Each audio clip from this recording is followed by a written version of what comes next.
कॉर्बिस। नमस्कार दोस्तों, मेरा नाम नरेंद्र कुमार है और कॉर्बिस चैनल में आप सबका स्वागत है। जैसा कि आप जानते हैं कि हम लोग हमेशा एक अच्छी वीडियो लेके आते हैं। आज का जो वीडियो है वो है एनबीएफसी रजिस्ट्रेशन। एनबीएफसी रजिस्ट्रेशन कैसे करवाएं, नॉन बैंकिंग फाइनेंस कंपनी का रजिस्ट्रेशन कैसे करवाया जाए और नॉन बैंकिंग फाइनेंस कंपनी है क्या, और जो आरबीआई ने रेगुलेटरी स्ट्रक्चर चेंजेस किए हैं वो सब क्या है, वो सारी चीज़ें हम लोग बात करेंगे। तो एनबीएफसी रजिस्ट्रेशन एक कंपनी है, एक प्राइवेट लिमिटेड कंपनी या एक पब्लिक लिमिटेड कंपनी बना के 10 करोड़ का कैपिटल चाहिए। अब आपको 10 करोड़ पेड अप कैपिटल देना होगा, मतलब आपको पैसा डालना पड़ेगा उसके अंदर। आप एनबीएफसी बना सकते हैं। आपका जो बाकी क्वालिटी है, क्वालिफिकेशंस है, उन सब के बारे में बात करेंगे।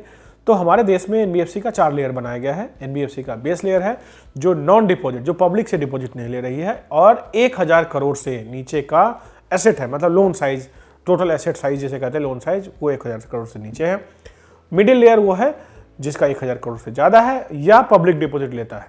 दोनों देखिए, 1000 करोड़ भी है अगर आप बेस लेयर में आते हैं और 1000 करोड़ क्रॉस करके आप मिडिल चले जाएंगे, और आप डिपॉजिट लेते हैं, चाहे कोई भी आपका अमाउंट ऑफ डिपॉजिट हो, आप बेस लेयर में आएंगे। आपका कंप्लायंस ज़्यादा होगा। बेस लेयर में कंप्लायंस साल में एक ही जो मेन कंप्लायंस है उनका, जो XBRL है आरबीआई को फाइल करना होता है। अपर लेयर अभी ए टू डिफाइन है। बहुत सारी जो आईसीएसई है वो भी आपकी उसमें जो मीडियम लेयर है उसमें आती है। और हम बात करेंगे रजिस्ट्रेशन प्रोसेस का। और बीच में एक चीज़ और बताना चाहूँगा कि एनबीएफसी जो P2P लाइसेंस है, एनबीएफसी अकाउंट एग्रीगेटर है, और ये दोनों ही लाइसेंस हालांकि है तो बेस लेयर में, बट इनका कैपिटल अभी भी 2 करोड़ ही है।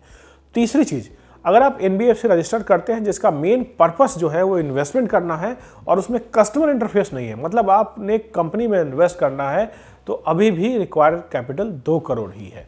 तो इस 3 को छोड़ के कोई भी एनबीएफसी बनाएंगे लोन के लिए, इन्वेस्टमेंट के लिए, ऑटो फाइनेंस के लिए, बिजनेस फाइनेंस के लिए, सब के लिए 10 करोड़ कैपिटल चाहिए। 10 करोड़ का आपको अकाउंट में एफडी करना पड़ेगा, तभी आपको एनबीएफसी का लाइसेंस मिलेगा।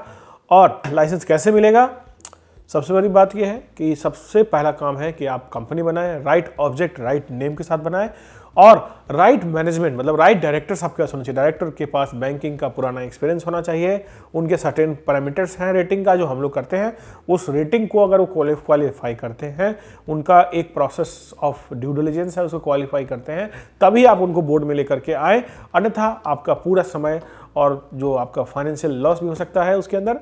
उसके बाद है राइट बिजनेस प्लान।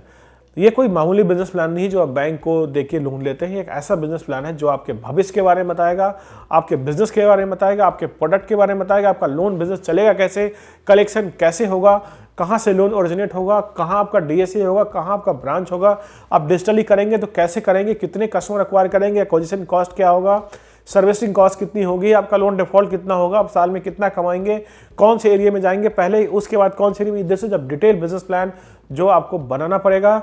उसके बाद ही आप आरबीआई में जाएंगे, कंप्लीट एप्लीकेशन ड्राफ्ट करके। पूरा इसका रेगुलेटरी सुपरविजन होता है, पूरा चेक होगा। कमेटी है आरबीआई के अंदर, वो चेक करेंगे, फिर आपको अप्रूवल मिलेगा, आपको बुलाएंगे, आपके बिजनेस के प्लान के बारे में जानना चाहेंगे, काफ़ी सारी चीज़ें चेक करेंगे। और चेक करने के बाद अगर सारी चीज़ें सही लगती है तो आपको लाइसेंस देंगे। अब हम लोग बात करेंगे कि जो कैपिटल है उसको कहाँ से लाया जाए। कैपिटल आप शेयर होल्डर से ले सकते हैं। ध्यान रखिए, कोई भी पैसा बोरोड फंड नहीं होना चाहिए। मतलब इसका यह है कि आप गिफ्ट दे सकते हैं। जैसे आप और आपकी वाइफ एनबीएफसी में रहे हैं तो आप एक दूसरे को गिफ्ट दे सकते हैं, ले सकते हैं। आप अपने बच्चों को गिफ्ट दे सकते हैं, आप अपने फैमिली के अंदर गिफ्ट दे सकते हैं। आप बोरो नहीं कर सकते, आप लोन नहीं ले सकते, आप बैंक से लोन लेके कैपिटल नहीं डाल सकते। आपका नेटवर्थ एनालिसिस होगा, आपका कैपिटल एनालिसिस होगा, आपका quality of capital, quality of management analysis होगा, आपका प्रोडक्ट का एनालिसिस होगा, आप किस मार्केट में जा रहे हो उसकी एनालिसिस होगी। सबसे बड़ी बात आरबीआई जानना चाहती है कि जो बिजनेस आप कर रहे हो, लेंडिंग का प्रपोज कर रहे हो, उससे देश को, राष्ट्र को क्या फायदा होगा, means interest of public. So licence is only given in the interest of public, कि पब्लिक को क्या फायदा आपसे होने वाला है। और कैपिटल को डिफाइन करते हैं। कैपिटल क्या है? Capital is tier 1 equity. Tier 1 equity का मतलब क्या होता है? इक्विटी, सीसीपीएस मतलब compulsory convertible preference share, CCD compulsory convertible debentures, और जो कन्वर्टेबल डिवेंचर्स है या कमर्शियल नोट्स है जो आगे जाके कन्वर्ट हो जाएगा। सेफ जो यूएस में होता था वो। और अगर आपकी फॉरेन कंपनी है, फॉरेन से इन्वेस्टमेंट आ रहा है, तो उसके लिए अलग कंप्लायंस है, अलग उसका एफएटीएफ गाइडलाइन है, अलग उसका कैपिटल रिस्क चेकिंग मॉड्यूल है, उस पर काम करना होगा। तो आपका लाइसेंस मिलेगा। ध्यान रखिए, जब लाइसेंस मिल जाए और ना मिले और मिलने से पहले भी आपको ध्यान रखना है कि टोटल एसेट आपका जो है उसमें से सपोज 20 करोड़ का एसेट आपका है तो 50% मतलब 10 करोड़ रुपए आपका हमेशा फाइनेंशियल एसेट होना चाहिए। मीन्स वो आपका लोन बुक या इन्वेस्टमेंट होना चाहिए। सिमिलरली आपका जो इनकम आ रहा है पूरे साल में, अगर मान लो 2 करोड़ रुपए का इनकम है तो 1 करोड़ रुपए का इनकम आपका हमेशा फाइनेंसिंग या इन्वेस्टमेंट से आना चाहिए। अब आपने प्लान कर लिया कि आपको एनबीएफसी बनानी है, लॉ समझ लिया आपने, अब बेनिफिट्स की बात करते हैं।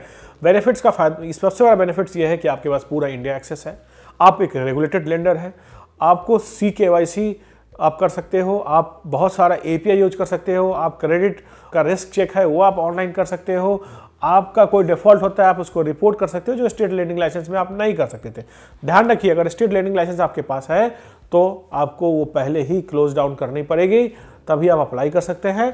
उसके कई सारे प्रोसेस हैं जो हम लोग आपको कंसल्ट करेंगे, कैसे उसको हम RBI के कंफर्ट में उसको ले जा सकते हैं, क्या प्लान हमारा होगा स्टेट लेंडिंग लाइसेंस को लेके, वो प्लान भी शेयर करा जा सकता है।